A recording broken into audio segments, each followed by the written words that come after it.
Good morning, friends. Welcome. This is CEC Gurukul lecture series, and as you know, we've been covering world literature in the last few months, and this month is going to be the last when this series will come to an end. And today we start with the European literature, and we have two writers of outstanding merit, and one belongs to the late 19th century and the other belongs to the 20th century. And you can say that they are the bedrock of what came to be written under dramas in the 20th century.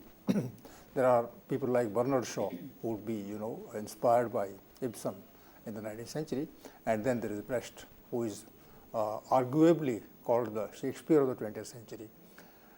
We start with Ibsen, and I would request Dr. Payal Nagpal a little later. Let me, in the meantime, tell you that our expert, Dr. Payal Nagpal, has been teaching English literature for the last many years. She is a senior teacher in the university, in the college, Janaki Devi Memorial College, and she has particularly worked on drama.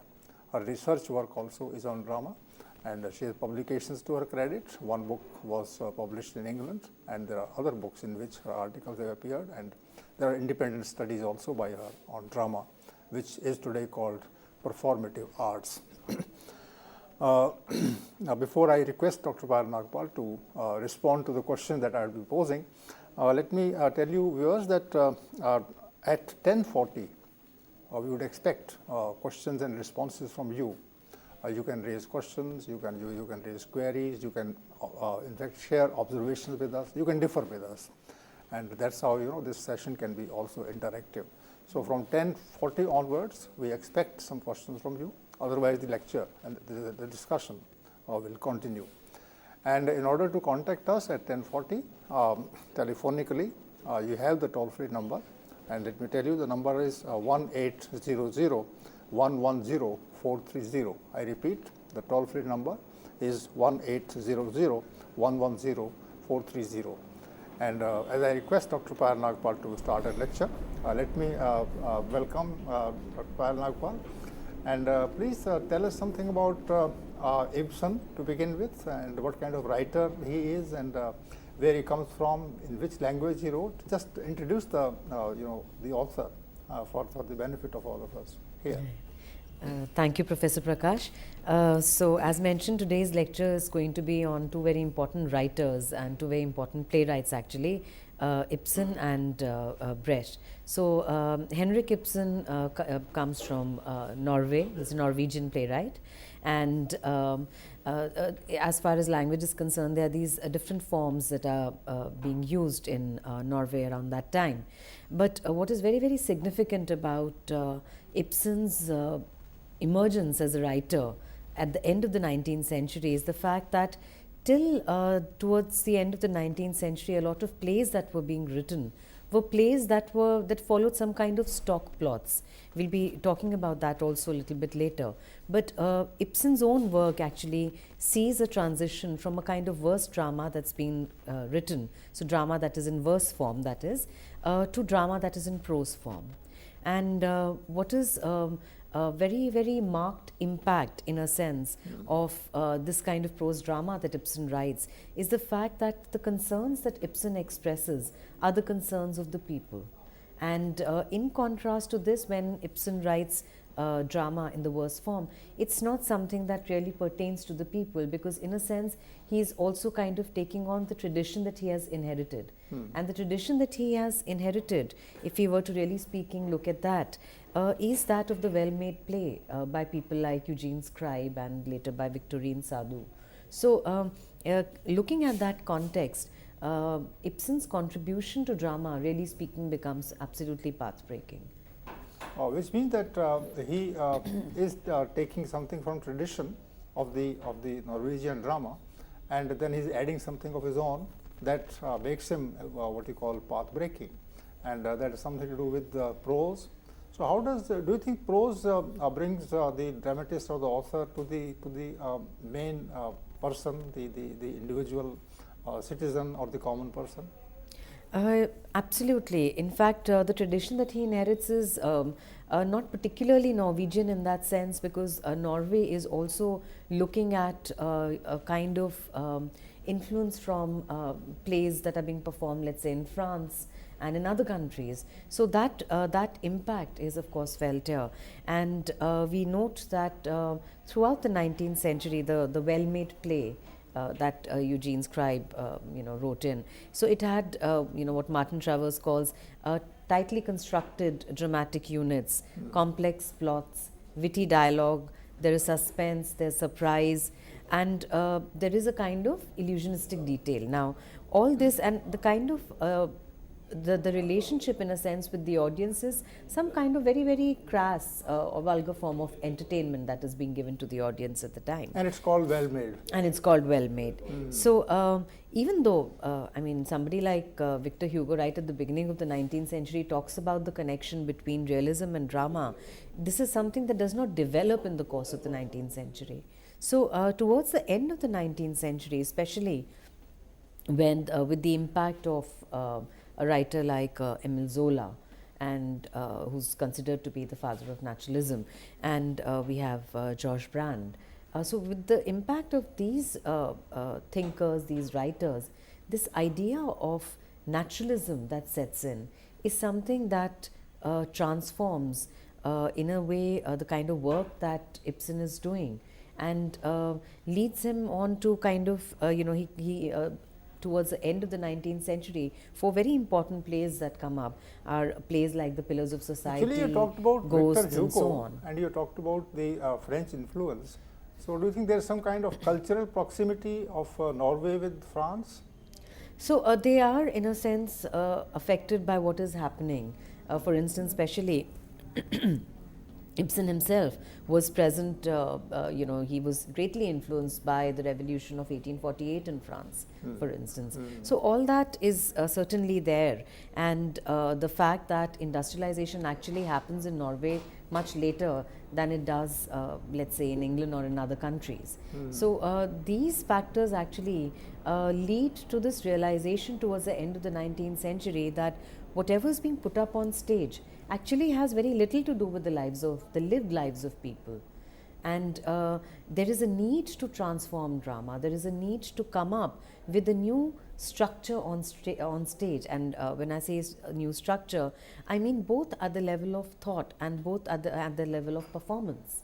So that structure is very, very important. You used the word naturalism or naturalistic drama. What exactly does it signify in the context? Because I think viewers would like to know the specific meaning of naturalist drama.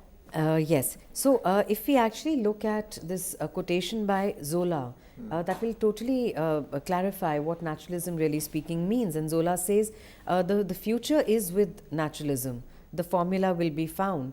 It will be proved that there is more poetry in the apartment of a bourgeois than in all the empty, worm-eaten palaces of history. So the idea, though of course one might say that, it is drama that focuses only on the bourgeois class and so on. But the idea here is that so far it's like almost like a barren space, in the sense that there is a kind of entertainment that is being provided that has no connection with people. And with the intervention of this idea of naturalism, suddenly a writer like Ibsen is set thinking, and he thinks that how is it that these ideas can be translated on stage. So when we talk about naturalism, going by Zola's idea of the idea what is natural, in the sense what is there in real life, impacted both by heredity factors on one side and the environment on the other. So these are ideas that Ibsen also captures in his plays and tries to talk about the real lives of the people. Which means heredity and environment. Yes. These two are the central points of naturalism, and both of them are earth-centered, history-centered. Yes. Because environment means the natural environment or social environment, and heredity means that one takes influence from the previous generation. Yes. So there is no transcendence here. No, there is no no religion, there is no faith here. There is the actual life, as you say. There is no transcendence, there is no religion, there is no faith here. It is the actual lived life, the complexities of that real life. That is what Ibsen deals with. And in fact, I'd also like to add here that increasingly so at the end of the 19th century. In fact, whatever little is written at the beginning of the 19th century in the genre of drama in the European context is something that is generally not meant to be performed. So like closet drama, plays that are meant to be read but are not meant to be performed. And with Ibsen, this idea of performance becomes very important. So when we talk about naturalism, we also need to look at it in terms of the mode of performance. So how would naturalism as a term that has a strong bearing on the writing of plays be borne out at the level of performance? So the stage is imagined to be also in tune with the idea of naturalism, and so the idea of the imaginary fourth wall, where the audience is given the illusion that whatever they are watching is for real. So illusionistic drama is another term that is then used. In that quotation, you also use the word, palaces on one side and the bourgeois house on the other, bourgeois drawing room on the other. Yes. So bourgeois in the 19th century would mean merchants, traders, who are very close to the common masses. Yes. Unlike the people in the palaces who have no connection with the real life at all. Yes. And it's an interesting point because what happens with the bourgeois class is that when we look at this group of people who have acquired a lot of power and stature in the course of the 19th century, then a genre that actually really flourishes is that of the novel in the 19th century. But one also needs to ask, why is it that there is a movement away from, a shying away from the stage? I think the reason for that is, my own conjecture is that because the whole idea of a performance is, it is there, it stares in your face, it's something that is being performed in that very moment. It's not something that can be shut and put aside. So if the problems of this class, this was gradually acquiring a lot of power, were to be portrayed on stage, it would be very disturbing in a sense. And which is exactly what happens with Ibsen.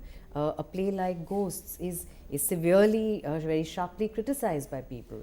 So the kind of reaction that the play receives is really something that needs to be And so far as the word performance is concerned, performance in this context would be the way people live, the way they behave in life. Yes. If there is a situation, in that situation they will respond to it directly.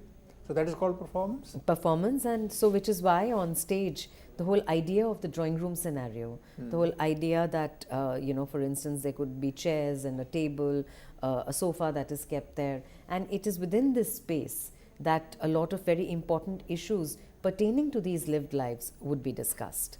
And they can't be captured as well in poetry, verse, as they can be captured in prose. Yes. But they will be actually talking prose. When When one talks in prose. And therefore, this drama would be close to the common speech of the people. Yes. The drama would be close to the common speech of the people at the level of ideas. These would be ideas that people actually experience, lives that they actually experience, in a day-to-day manner. And the characters also would have changed in the meantime. There are no kings, queens, Yes. princesses. There are no gods. Yes. There are no people from elsewhere. They are just the common masses living in the cities, living in their houses, just talking to one another as if things were happening in natural life. Absolutely, which is why there's more poetry to be found in the apartment of a bourgeois than in all the empty worm-eaten palaces of history. What does poetry mean in this case? Poetry is found in the common masses. This is what you are saying. Yes. So could you elaborate? A bit? The whole idea that if you are to look for any kind of poetry, anything that is to be imaginative in a sense, is something that has to pertain to the lives of people, and that is going to provide us greater subjects in a sense, for stage than, let's say, the lives of kings and queens. And this is of course an idea that at the beginning of the 19th century the Romantic poets have already touched upon, but as mentioned earlier, it does not translate into plays, in dramas, in performance. It only happens at the end of the 19th century. So poetry of life is different from the poetry of literature. The Yes. poetry of life means that there are certain forces that are reflected in life, and that the writer talks about those forces directly through prose when he watches people behave in a certain manner. So the way people behave, that's how poetry is written now. So the word of poetry has changed. The meaning of poetry has changed, its nuances have changed. The whole construct of poetry itself, as a genre itself, it undergoes change. At the center of poetry then, now in the new context, is the actual life. As you say, actually lived life. Lived life. Yes. That's a very good phrase. Yes. So lived life is poetry. Yes. Oh, And anyway, you are redefining poetry. Redefining poetry, and that anything that we consider poetic in that sense is to be looked at and experienced only in terms of the real life of the people. And since it's a performance and the way people are talking, that way they are captured. So it's very close to the people. Because in the novel there are descriptions, there are Yes. comments. But when it's a play, in the play people are just mimicked. Yes. The way they speak. So this is closer to life in the 19th century In the context. 19th, yes, in the 19th, which is why if you actually look at the first cycle of plays, for instance, we have plays like The Pillars of Society, Ghosts, A Dollhouse, An Enemy of the People. Now, these plays are also very, very radical plays. These are plays that are absolutely cutting edge, and they raise some very, very important issues. For instance, The Pillars of Society. So ostensibly, for instance, the people who are office holders like Consul Burnick in this play, they are considered to be the pillars of society. But at the end of the play, one realizes that really speaking, it's the women who are the true pillars of society, who are actually really speaking the constructive forces there. Whereas people like Consul Burnick have only been trying to pursuing their own interests. And again, this is an early play written around 1877, and it deals with this whole idea also of industrialization, about how the railway line is to pass through that particular village and what happens thereafter, how people try to exploit it for their own interests. And then of course we have a play like A Dollhouse, and of course the most famous line about A Dollhouse is that the slamming of the door by Nora reverberated throughout the world.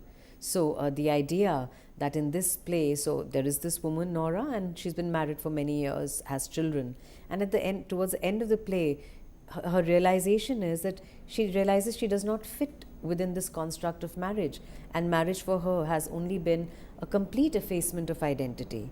And I would like to share this quotation from the end of the play, which is, Nora says, "I was just what I was before, your little songbird, your doll," because the husband constantly refers to her in terms of, either a bird or a sweet, an object, a thing. So she says, "I was just what I was before, your little songbird, your doll, and you'd have to take care of it twice as hard as before." And then she says, "It dawned on me I had been living with a stranger." She realizes this because she realizes that the person that she has been living with all these years is somebody who's not treated her as an individual, is somebody who's probably treated her as an object that's just lying around. And so she says, "The way I am now, I'm no wife for you." And the resolution, if you were to actually look at it and ask that, what is the kind of resolution that A Doll's House offers, then she says that, it's both you and I would have to transform ourselves to the point that our living together could become a marriage. So living together is the idea that is propagated there. And she says only that can, the whole structure of marriage itself has to be kind of, reinvented. And the way it is, it offers absolutely nothing to the women. Now, a play that is written at the end of the 19th century, the 20th century has not yet happened.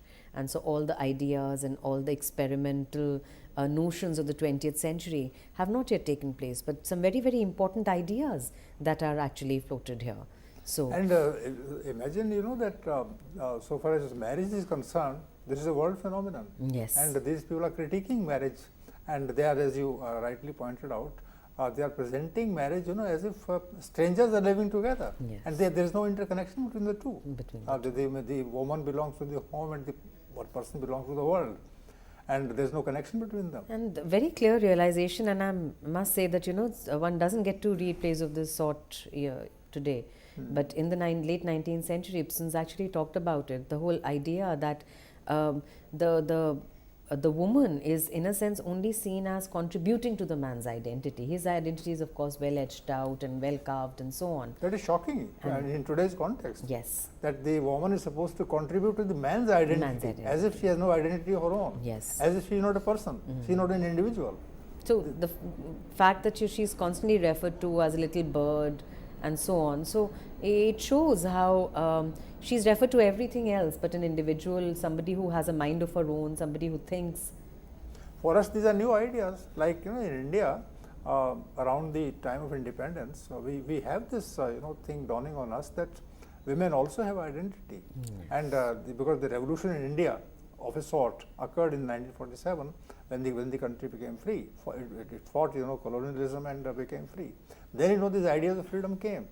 But I think you rightly pointed out that this kind of change in society had occurred in Europe in the 19th century itself. And therefore these new ideas came. So these people are ahead of us, and the writers are ahead of us in terms of themes that they present, and marriage is a very important theme for, as you rightly say, this writer. So which is why actually in terms of drama studies, the term that is used for this kind of movement that emerges with Ibsen is known as the modern breakthrough movement. So the element of modernity is certainly set in, and Ibsen has to be credited with his contribution to drama and initiating an absolutely new kind of writing of drama, a new way of performing a play. So I think the whole idea, the element of realism that is used in his plays is very, very significant, which is why it is so disturbing that the reactions to his play Ghosts, one just has to, it's referred to as a play that is a loathsome sore unbandaged. It is an abominable play. It is dull, dirt, wicked nightmare, and it's endless, the kind of reactions that people gave to Ghosts. And the play is actually performed the first time in Chicago. It's not performed in the Scandinavian countries. So people don't like this kind of representation, so they are critical of it. Yes. So and again, this whole idea of naturalism that we've been discussing. So if we look at it, from the point of view, I'm just going to read out the first few lines about the stage instructions to a play called Ghosts. And so that will also provide us with a kind of way to kind of move on to the next playwright, that is Bertolt Brecht, and to see how he totally comes up with a new structure of theatre. So to talk about Ibsen's Ghosts, the stage instructions are as follows: a large garden room with a door in the left-hand wall and two doors in the wall to the right. In the middle of the room, a round table with chairs grouped about it.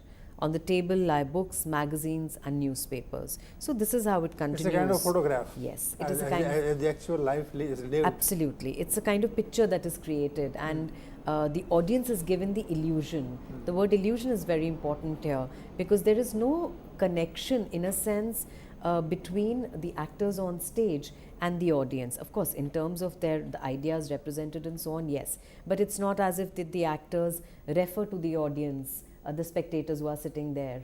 So audience are only observers. They just watch the spectacle on the stage. They are observers at a distance, in fact. At a distance, unconnected. Unconnected. Okay. And so with this, we actually move into a discussion of the next playwright, Bertolt Brecht, a German playwright. And for instance, in one of the plays, The Resistible Rise of Arthur, the prologue begins like this: "Friends, tonight we're going to show. Pipe down, you boys in the back row, and lady, your hat is in the way. Our great historical gangster play." Now, just these two lines, "Pipe down, you boys in the back row, and lady, your hat is in the way," refers to the audience. So this is exactly a different kind of play. Absolutely. So this is what I meant when I said that, for instance, Ibsen creates a picture and gives the illusion that whatever the audience is watching is for real, and it's like you're peeping into the drawing room of a certain family. But Bertolt Brecht totally changes that. And here are these lines that say, "Friends, tonight we are going to show." So this idea of showing and friends, so the playwright has already, in a sense, kind of brought in the audience. The audience is as much a part of this kind of circle of performance as is anybody else. This is a great experiment. Yes. That people from the stage who are supposed to present a play, They are not talking among themselves as much as they are talking to the audience, and directly they are addressing them, as you say, you lady over there. Yes. Okay. So, and another very important aspect of Brechtian writing is that a lot of these plays are parable plays. And for instance, The Good Person of Sichuan, or The Resistible Rise of Arthur, The Caucasian Chalk Circle. So these are parable plays. The idea, and it's very interesting the way these parable plays work, because Brecht is writing at a very, very difficult time, just before the outbreak of the Second World War, and of course a period of the rise of Hitler. So can you comment on this title, Resistible Rise? It's a very strange kind of a title. And it's not simply the rise of Arthur, because the play actually charts the rise of Arthur, which in a sense is because it's a parable play, so it indicates the rise of the Nazi leader Hitler, and he's talking about that. But it is a resistible rise. It's not simply any kind. It's not a rise that cannot be resisted. It is a rise that has to be resisted, in fact. That's interesting. So, the kind of the some of the speeches, in a sense, are reminiscent of the style that is used by Shakespeare and Julius Caesar. So, on the one hand, we have a parable play that kind of records the rise of Hitler, and of course here it is the rise of Arthur, and on the other hand, of course, there is a reference in a sense to the Renaissance playwright. So the simplicity in that sense of the parable is only seemingly so. So where the whole idea of the parable, that it just kind of refers to only one frame of reference, is only seemingly so, because a parable play will work in different ways at different points of time. So for instance, today if the same play were to be performed, then it can refer to many other things, and so that would create a new frame of reference. So it's not an actual depiction, it's a parable. It's a parable. It's some kind of a tale, Yes. some kind of a description, and you can draw any meaning you like from it, and as you say, it might mean one thing in one country. In another country it's performed, then things will be different. Yes. And both them will apply to the situation in the respective countries where the drama is performed. Yes, and here I think the whole idea becomes extremely dialectical, because on the one hand is the ostensible resistible rise of Arthur, and that refers, of course, as Brecht has clarified, refers to the rise of Hitler. But when it is performed in different countries at different points of time, then it will create a third frame of reference. And of course, as I said, that some of the speeches, really speaking, we also kind of remind us of famous speeches in Shakespeare's Julius Caesar. So, for instance, maneuvers in the grand style, but everything you will see tonight is true. Nothing's invented, nothing's new or made to order just for you. The gangster play that we present is known to our whole continent.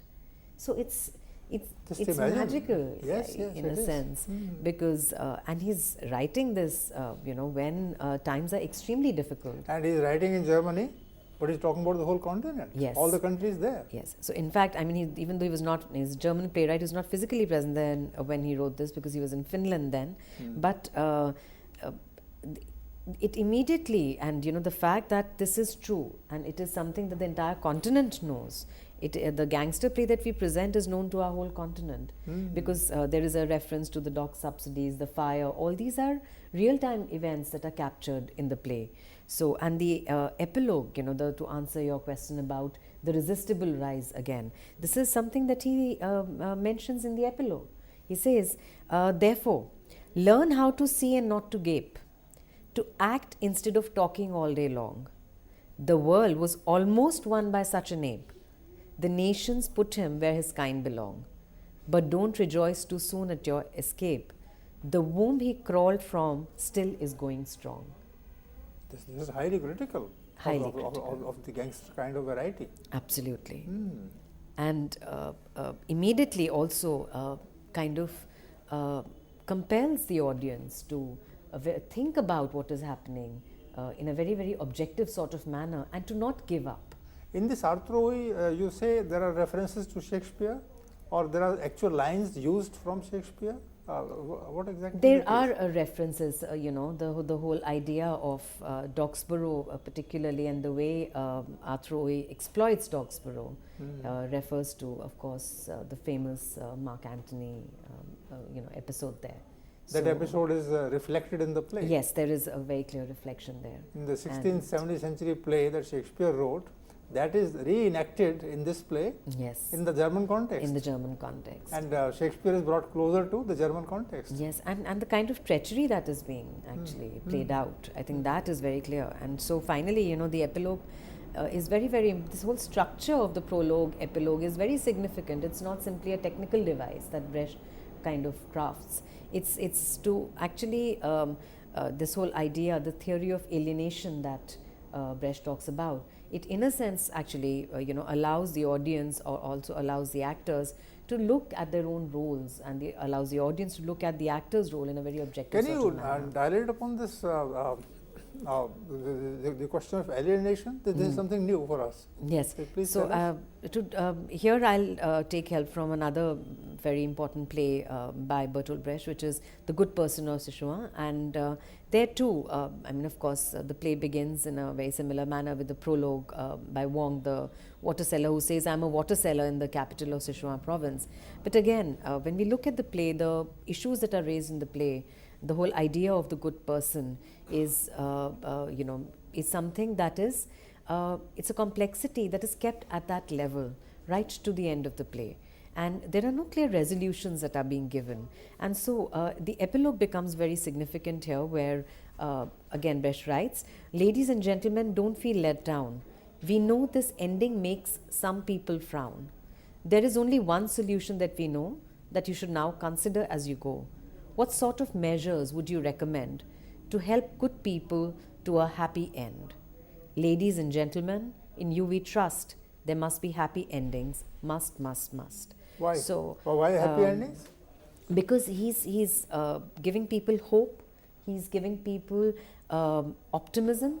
The fact that times might be dismal, but it is hope and optimism that is going to help us through these times. These are the ideals of the 20th century, that Yes. people should have hope, Yes. and they should have optimism. That they should have optimism. I see. And even though a lot of these techniques that Brecht uses might be termed as, you know, the montage effect and the modernist techniques, but the kind of dismal mood, for instance, that is created by T.S. Eliot's Wasteland and so on, it's not that kind of mood that he's creating. There is a lot of hope, there is a lot of optimism, and the strength lies with the audience that is watching these plays.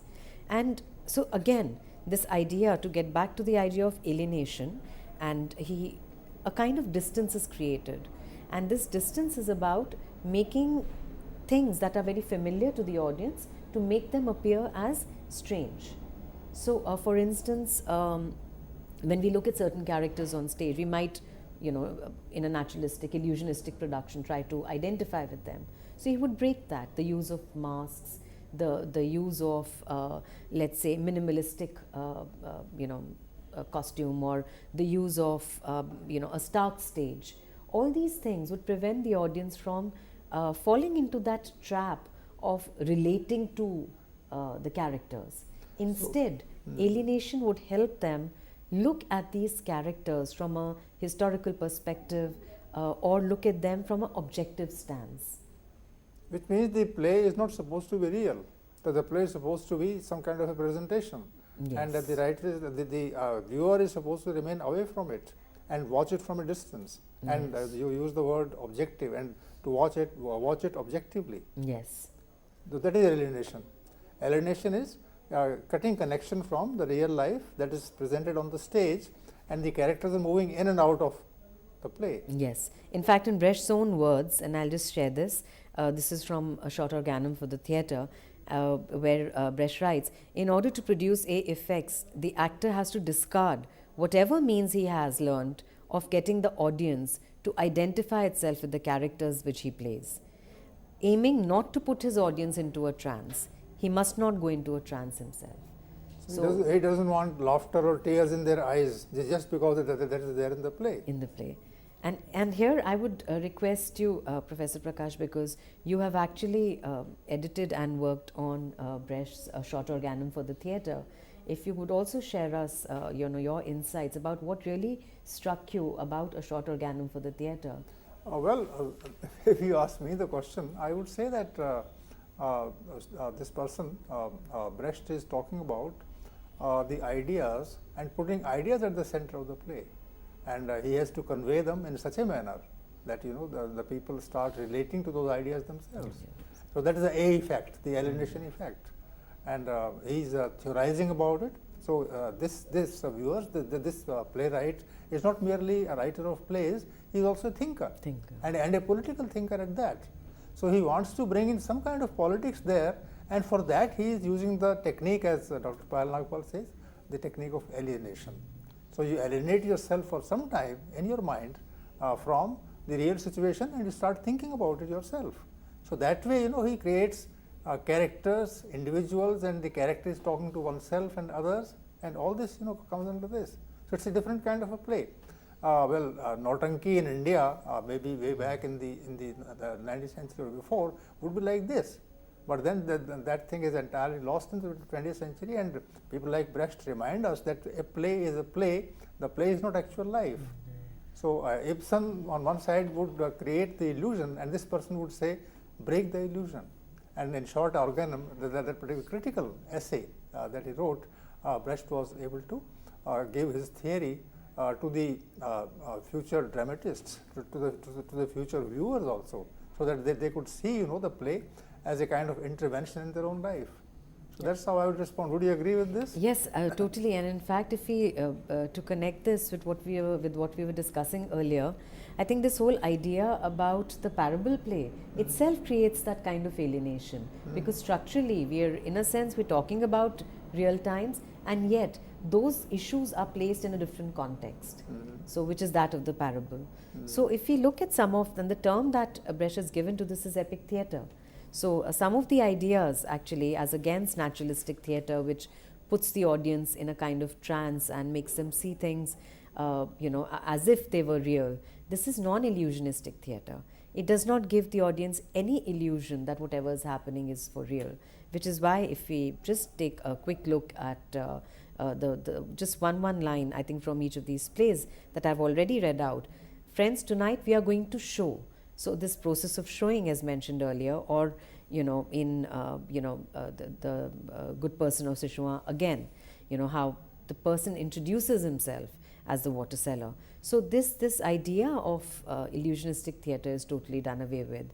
So and also what Brecht talks about is the use of projections, the use of masks. Songs are a very important part of epic theatre, and many such improvisations can be introduced, and which I think in the 21st century today, especially with a lot of technology, I think it makes this very, very amenable in a sense to improvisation, and allows us to kind of reinvent what Brecht has already done. Dr. Payal Nagpal, you have been connected with the performances of plays as an actor also. So can you tell something about the Brechtian play done in Delhi? Do you remember something? Yes, especially from the Caucasian chalk circle, and I think for an actor, the Brechtian structure of epic theatre places a totally different demand. And where otherwise one would actually look at creating a kind of emotional graph, in the play. This kind of emotional graph is totally shelved. It is not acceptable in the whole Brechtian paradigm. So for instance, there is this context of, let's say in the Caucasian chalk circle, Grusha, who's running around with this little baby. The baby is not hers, it's that of the governor's wife, and so on. But instead of actually excessive emotion towards a child, the whole idea of the objective stance, drawing attention towards the character, I think that is a very, very difficult thing to achieve for an actor, but is also a great learning experience actually in terms of theatre. The focus is not on the emotion that is there in the play, but upon the person who is having that emotion and is also responding to certain challenges in life. Yes, and when I say this, it's not as if the emotion is not an important part of epic theatre, but the fact is that this valuing in emotion or getting into a trance or creating emotional upheavals, a kind of graph that, you know, takes the audience on some kind of an emotional roller coaster ride. All this doesn't happen. He doesn't believe in putting the audience to sleep. Absolutely, he doesn't believe in putting the audience to sleep, and in fact, on the contrary, it's all about a kind of narrative form that is used. Waking them up. Waking them up. So where this whole idea of alienation, objectivity is very important. So for an actor, I think to achieve that kind of alienation requires a totally different kind of training, which is you know, a little difficult, but requires the actor to think about the role, which is something that you know, people might not. There are certain stereotypes. So if a role of the mother is to be performed, there is a stereotype attached to it. That of a child, there's a stereotype attached to it. So Brechtian theatre actually totally you know, does away with these stereotypes and urges the actors to think differently. There is one question that I'd like to you know, ask from you. Brecht is a poet also, and he writes songs. Yes. How does he put, you know, those songs to use in the plays? I think makes fantastic use of songs. So be it the story of the chalk circle or be it the good person. I mean, and the songs have interesting titles to them. Song of the Eighth Elephant, for instance, in the good person. So the Song of the Green Cheese. So the songs are very important. They of course at one level they, in a sense, kind of interrupt the flow of events that are happening. So they give the audience also that kind of break from what is happening in the play. But at the same time, the songs are also like a kind of, you know, almost one is reminded of Greek theatre and the whole idea of a choral comment, the function of the chorus. So they comment on, reflect on, think about, let's say, a particular issue that is being dealt with in the play. And so the songs are actually integral to Brechtian theatre. I remember a sequence in one of the plays of Brecht, you know, on the Delhi stage, and when the song was sung by people, then it was sung by all the characters.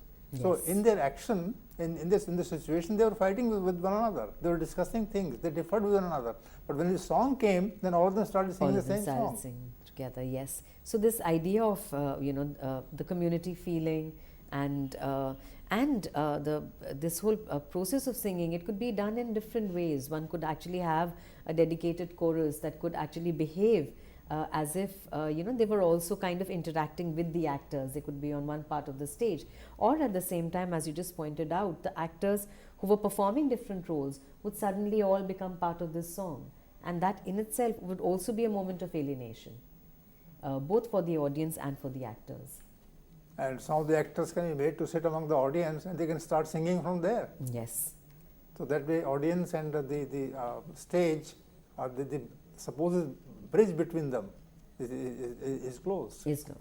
Absolutely. So the songs, of course, you know, they could be people sitting in the audience. They could be singing the songs, and they could also get the audience with them to kind of, you know, be a part of this singing, for instance. So yes, and as mentioned earlier, that at one level, this whole idea, this strengthens the idea of epic theatre, the idea of narration, the idea of alienation, and of course, you know, the fact that everything is happening in the here and the now. It's not as if there are these, you know, mysterious powers and that are going to be at work, but everything is kind of brought within the framework of reality on stage. Why is this person called the writer of the heroic plays? What does heroic mean in this context? I think he transforms, hugely transforms the meaning of the term heroic, and in the 20th century talks about how the heroic is going to be something very, very different. The heroism is going to be the heroism of the common people, of the masses. And that is what, really speaking, needs to be looked at. So heroes are not Greek heroes. Heroes are no longer Greek heroes. Traditional mythical heroes. Yes. From the legend. Yeah. Those heroes are actually living in us, the common people. Yes. So common people can play a heroic role. Absolutely. They can turn tables on the mighty in society.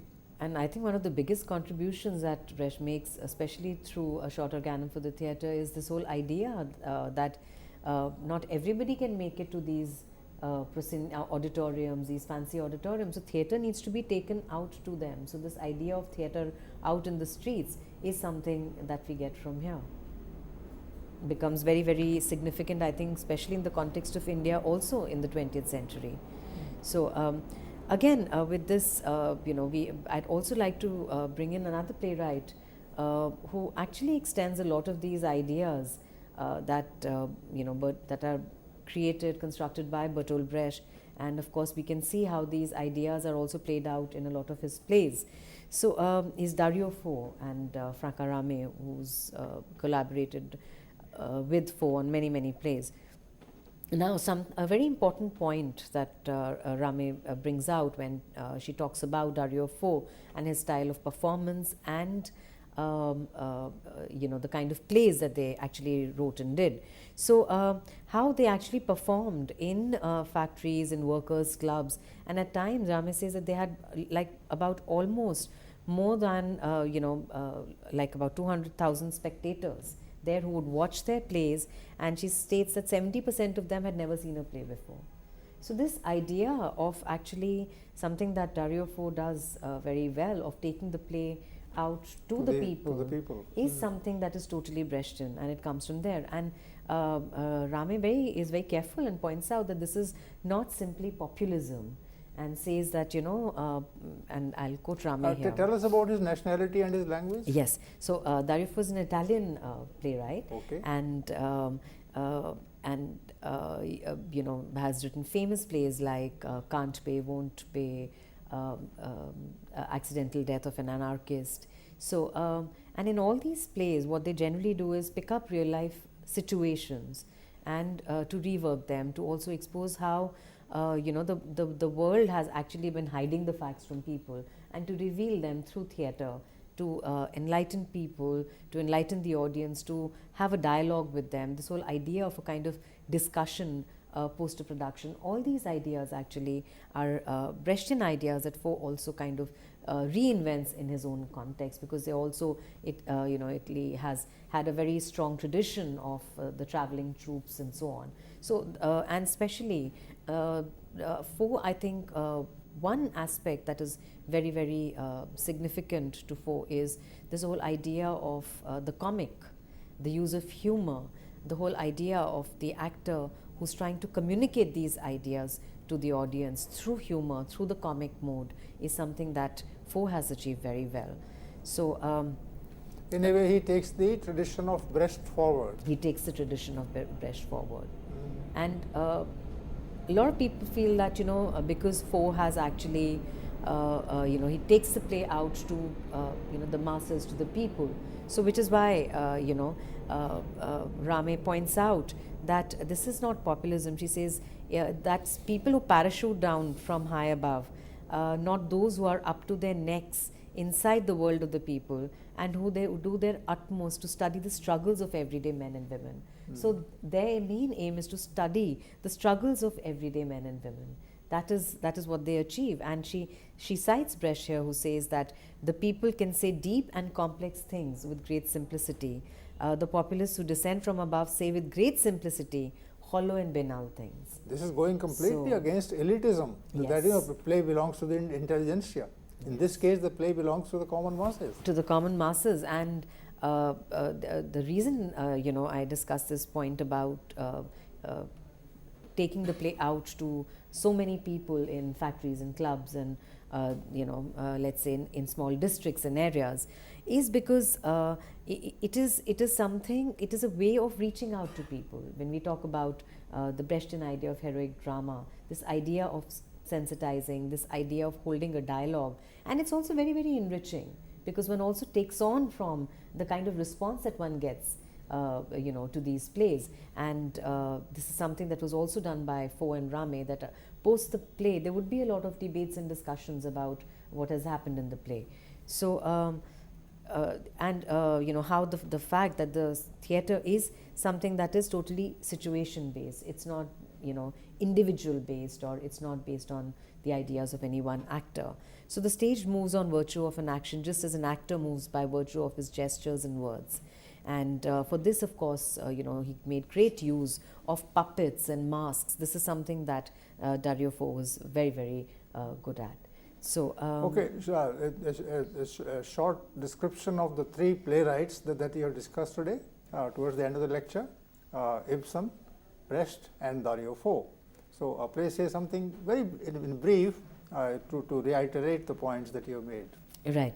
So, when we look at Ibsen, we are looking at the modern breakthrough movement, the idea of naturalism, and naturalistic drama, which gives the audience the illusion that whatever they are watching is happening for real.